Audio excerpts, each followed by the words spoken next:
Salutations, le retour des vidéos. Après pas loin de 2 mois d'absence, nous nous retrouvons pour la saison 2 des vidéos. Et pour ça, on va revenir ensemble sur les derniers événements qui ont clôturé cette saison 2023. Ouais. Si vous vous souvenez bien, on avait fait un sondage il y a vraiment longtemps. Conclusion, ça a rien donné. Donc on fait une vidéo sur les 2500 parce que justement on n'a pas le temps, faut que ça enchaîne un peu plus. Et au programme le 1500 de Saint-Médard, autrement dit la dernière chance de qualification au championnat de France sur 1500 mètres. Et ensuite un petit 1500 bonus au Mnel à Lyon. Voilà, vous allez voir que c'était un petit peu lactique. Et la semaine prochaine, parce qu'on commence fort, on se retrouve directement pour les championnats de France sur 1500 mètres. Et oui, on est à l'heure. Bref, 2 dernières vidéos sur piste avant d'attaquer la saison cross et la prépa qui va avec. Et surtout que cette année, le décor change. Et oui, on est à Font-Romeu. Alors là, actuellement, on est le 5 septembre parce que on a vraiment craqué. Et voilà, j'espère casser ces montagnes environnantes. Ça va revenir très fort et je vous dévoilerai un petit peu le programme de cette saison. Alors on va commencer avec le 1500 de Saint-Médard qui normalement n'était pas prévu. Il s'est décidé un petit peu au dernier moment parce qu'au final Juju a raté sa qualif de base sur 5000 mètres. Et comme il n'y a pas de qualif sur 20 000 mètres piste, j'étais donc obligé de faire du 1500. Alors l'année dernière ça passait avec le temps que tu avais, soit 3,58,85. Mais cette année j'ai dit à Julien, pas sûr que ça passe, le niveau est quand même bien plus relevé que l'année dernière. Donc on va quand même tenter un 1500 à Saint-Médard. Qu'est-ce qu'il fait? Attends, il y a le GPS qui dégage de mon vélo.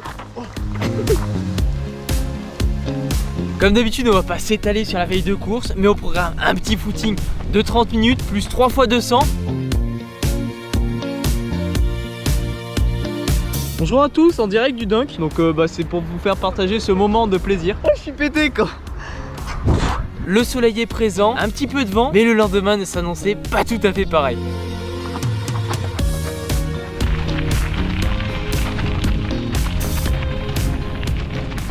Fin d'activation. Potion magique, c'est le druide qui nous l'a concocté directement. On dira pas ce qu'il y a. Du coup, course à 18h. Je vois des rafales à 160.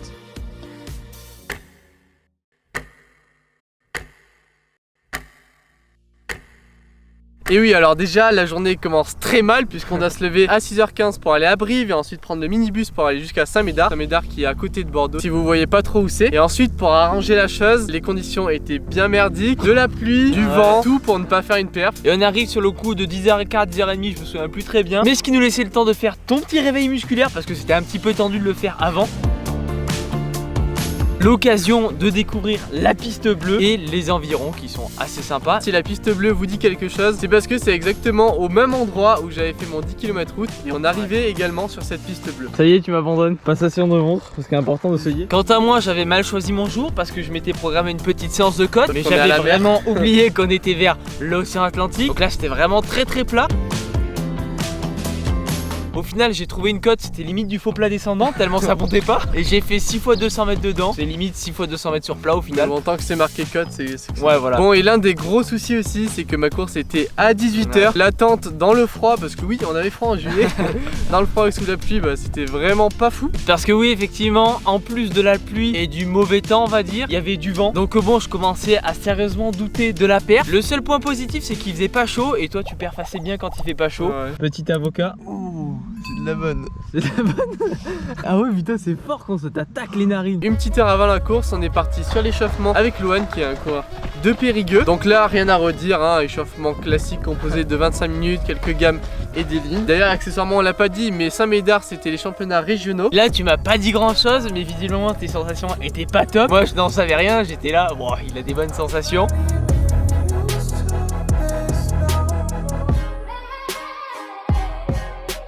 Et tu te places sur la ligne de départ sur le coup de 18h. Et ça s'annonçait de prime abord être une course assez bien, avec du bon niveau. Parce qu'il y avait par exemple Tomaro qui fait à peu près, je crois, 3,49. Lorsque le départ retentit, j'essaye comme d'habitude de faire un départ assez violent pour me placer bien. Bon là, je trouve que c'était une course vraiment compliquée pour se placer, parce qu'avec le gros vent de face qu'on avait sur le départ, il y a tout le monde qui bousculait pour bien se placer, pas prendre le vent, etc. Et en plus de ça, à part Tomaro qui était un petit peu au-dessus, donc il est parti tout seul devant, il n'y avait pas grand monde qui voulait prendre le lead. Et en fait, c'était un groupe super serré, c'était vraiment la galère de courir dedans. Bon, j'ai quand même réussi à me trouver une place sur le premier couloir. Vous passez au premier 400 vers les 1,3 à peu près, quelque chose comme ça. Donc ce n'est pas très rapide.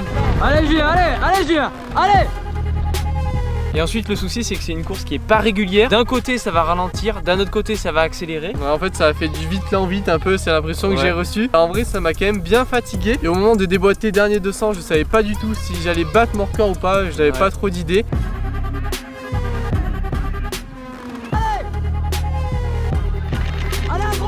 Et au final une belle surprise puisque je bats mon record en 3 minutes 27 et 25 centièmes. 3 minutes 27 il est pas encore hein. Ah merde, c'est vrai que ça existe en plus ça. Moi à ce moment là je n'en savais rien. J'ai dit de filmer tant bien que mal. Et je savais pas du tout ce qu'il en était parce qu'en plus t'étais assez loin des autres. Et du coup je vais voir Juju, il me dit oh putain j'ai battu le record. Ouais. Et 3,57,25 c'était une qualif directe au championnat de France. Ouais. Sauf que petit problème, vous étiez 34 à l'avoir effectué. Donc là en fait on savait pas trop Ouais, en c'est la sachant première année que ça arrive. Ouais. Et pour la petite histoire, j'ai été l'avant-dernier qualifié. Donc au final vraiment content d'avoir fait cette course, sinon ça serait pas du tout passé. J'étais pas du tout au courant mais je me retrouve 3ème junior régional du coup. Petite médaille Made in China, ça fait plaisir. Et tout ça vient donc clôturer ce meeting de Saint-Médard. Un meeting qui était vraiment pas trop prévu mais qui au final Ouais. était nécessaire. Et vu que pendant cette période on aimait bien enchaîner, j'ai dû enchaîner 4 ou 5 1500. On se retrouve 5 ou 7 jours après, je me souviens plus, pour le meeting national de Lyon. Qui lui était prévu pour le coup depuis longtemps et sur lequel on avait l'ambition de vraiment faire cette fois-ci une course à chrono. On se retrouve donc pour la dernière fois sur une veille de course. Alors là, dans ces quelques jours qui précédaient le meeting, faisait vraiment ultra chaud. Donc on a fait tous les deux notre activation puisque Nico faisait le 800 et moi je faisais 1500. Bon vous allez vous dire mais que fout un tracteur sur 800 mètres. Alors effectivement c'est un petit défi personnel que je me donne depuis 2 ans maintenant. Oui et c'est chaque année. Et là j'avais quand même quelques ambitions sur 800 mètres. Alors pas tant que ça mais je voulais m'approcher des 2,02 en sachant que l'année dernière j'avais fait 2,05 et les entraînements étaient plutôt meilleurs que l'année dernière. Là la série dans laquelle j'étais était vraiment plus relevée et donc je me suis dit bon c'est l'occasion de faire une perf. Pop hop. Alors on a clairement oublié une grande partie de la vidéo. Bon, du coup là pour expliquer ce qui se passe, là on recule à la caméra de recul. Déjà on a dû retarder le départ parce qu'il y a un orage de folie. Et là en fait genre sur la petite route il y avait un poteau téléphonique qui s'est abattu. J'ai failli me prendre le fil. Je suis en marche arrière, j'y vois strictement rien, je suis à la vieille caméra de recul. C'est terrible ce qui se passe, il pleut et on doit dormir dans l'attente de toi. Si il faudrait que tu décales un truc. Non mais attends.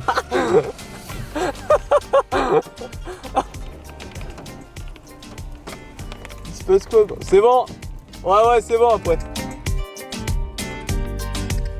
Et puis après une heure de route, on a trouvé un petit endroit dans la forêt. Donc on s'est réveillé, on a fait notre réveil musculaire. Comme chaque matin, évidemment, on a oublié la GoPro, donc vous n'avez pas de plan. Mais voici une preuve Strava que le travail a été effectué. Bon, maintenant on se retrouve vraiment le jour de la course. Malheureusement après beaucoup trop de route, je crois combien de temps on met 4 heures je crois, un truc comme ça. On arrive à Lyon sur le coup de 13h, je pense 14h. Parce que toi ta course était vraiment tôt. Et pour le coup, il fait très chaud. Et le problème, c'est qu'Omnel, je pense qu'il y en a pas mal d'entre vous qui ont déjà participé, c'est qu'il y a vraiment un gros panel de séries et de niveaux différents. Et en plus de ça, les séries sont données un petit peu au dernier moment. Donc là, on arrive là-bas et quasiment, je pense, 10 minutes après, je pars à l'échauffe. Et évidemment, qui c'est qui arrive trop tard pour récupérer son dossard? C'est Bibi.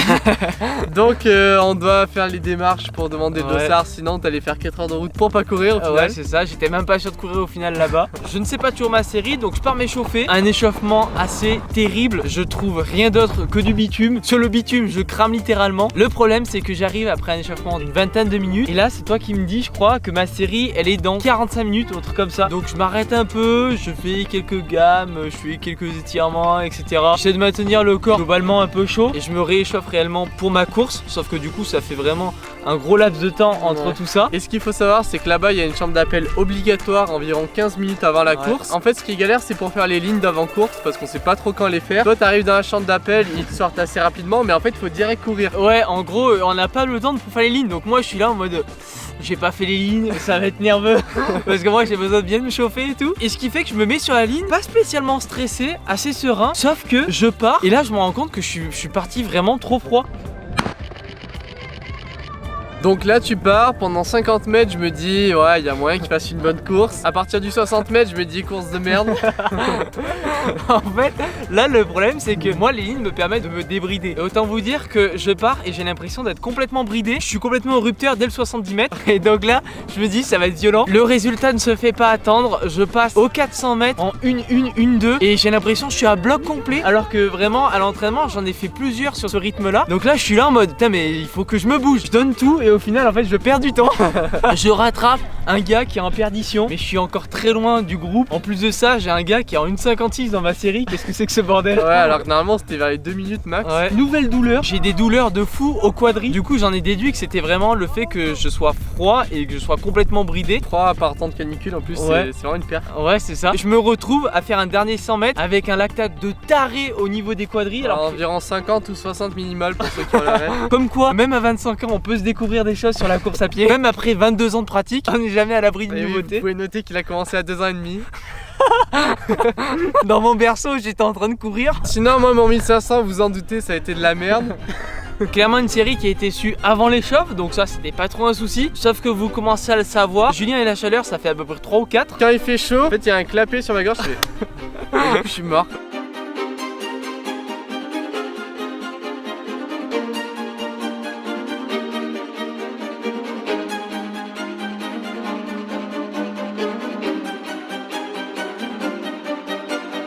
Et donc il part, et malgré la série qui s'annonçait plutôt relevée, Ouais, vers les 3 minutes 50, ce qui normalement quasiment tout le monde était meilleur que moi. Je pars devant, les gars ils sont tous derrière moi, je me dis qu'est-ce que c'est que ce bordel, course de merde, j'arrête, je rentre à la maison. ça part super lentement.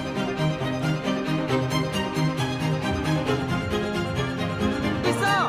Voilà, c'est ça que je veux. Tu restes accroché derrière, allez. Passage au 1000 en 2,42,41. Donc encore une fois très difficile de faire un temps. Le dernier 500 il est pas trop mal, mais bon tu restes sur ces allures là. En fait, pendant toute la course, j'ai bataillé pour essayer de rester devant. Et par contre, dernier 500, je pense que c'est à cause de la chaleur et du manque d'oxygène. Chose qui m'arrive jamais, je commence à être lactique dernier 400. Et là, je me fais remonter par tout le monde. Impossible de rien faire, je termine en footing. France de Cross, c'était pareil. Et pour vous donner un bilan du CA Brive, full sous perte. Sacha c'est le meilleur on va dire je pense, Ouais. 3,56 donc sous perte. Tom qui est à 1 ou 2 secondes de son record. Théo qui tombe dans sa course. Et Pierre qui lui avait je pense quelques petits soucis d'anémie donc full sous perte. D'ailleurs, au niveau chrono, nous ça donne 2,06 pour toi. Et moi j'ai fait 4,01. Mais l'année prochaine, l'objectif c'est absolument de pas s'entraîner sur 800. Et je pense qu'il y a moyen de descendre sous les 1,50 du coup. Conclusion, les jours de chaleur, on va éviter de faire les courses parce que vraiment, entre le Fast 5000 qui lui par contre avait une organisation au top et où il y avait vraiment beaucoup de chaleur et pas mal de vent, et cette compétition là, clairement on voit que au niveau des performances, quand il fait plus de 30 degrés, c'est pas le truc le plus adéquat. Mais bon, c'était un peu la course bonus. L'essentiel c'est que la qualif aux France a été assurée. Et donc pour ça, on se retrouve directement la semaine prochaine pour les France sur 1500 mètres. Vous allez voir un gars de 2 pommes et demie au niveau des France sur 1500. Vous allez voir, ça va être une belle aventure. Il y a eu du craquage à foison. Sur ce, on vous souhaite une bonne reprise. Nous, on a déjà repris depuis un petit moment. On vous expliquera tout ça dans la prochaine vidéo. Une vidéo qui sortira sûrement en mars. Et sur ce, n'oubliez pas de seuiller. Rudement. Et on se retrouve directement pour la prochaine vidéo. Ciao.